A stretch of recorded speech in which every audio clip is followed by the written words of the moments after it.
The day we climbed on the plane, it was the Proteas versus the Black Caps. And when I climbed off the plane, I asked the guy at customs, so what happened with the cricket? And he said, mate, you don't want to know. And I said to him, no, that sounds like a good thing because that means my new team beat my old team. So he said, no, well, welcome to New Zealand then. My name's Garth Flores. I'm from South Africa originally. My wife and 3 children. We moved to New Zealand in March 2015. Since we've been in New Zealand, the 4th one has arrived, so we're very proud of our own little Kiwi.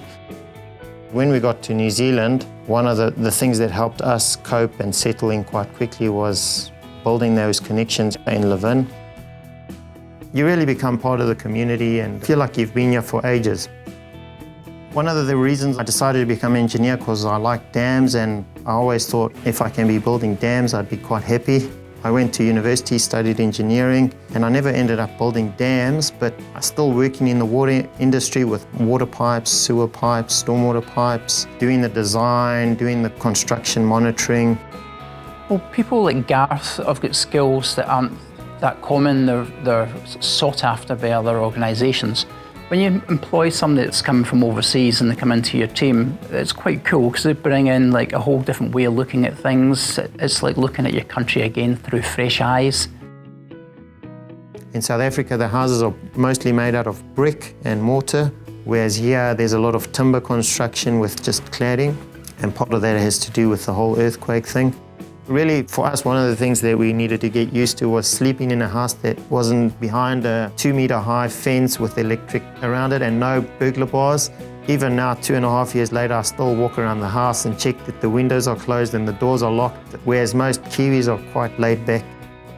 In South Africa, you pay lots of school fees, whereas New Zealand, the education's free. Because we're homeschooling, the New Zealand government also gives us a little subsidy. They're kind of saying, you've taken responsibility to educate your kids, we want to help you with that.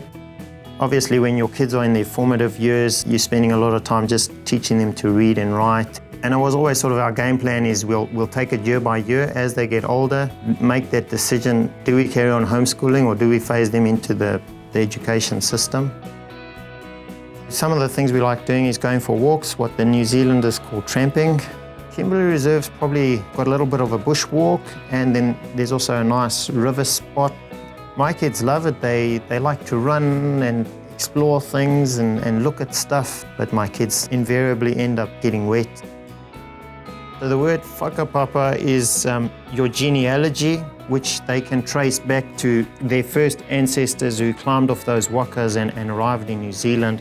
In the same way, my kids and my grandkids will be able to whakapapa back to me and my wife, who were also the first people of our family to come to New Zealand. I always joked and said, the only thing you need to do when I climb off the plane is have my All Blacks jersey ready, because I knew you don't want to change New Zealand to become like the country you've just left. You have to change to become like the country you've desired to be.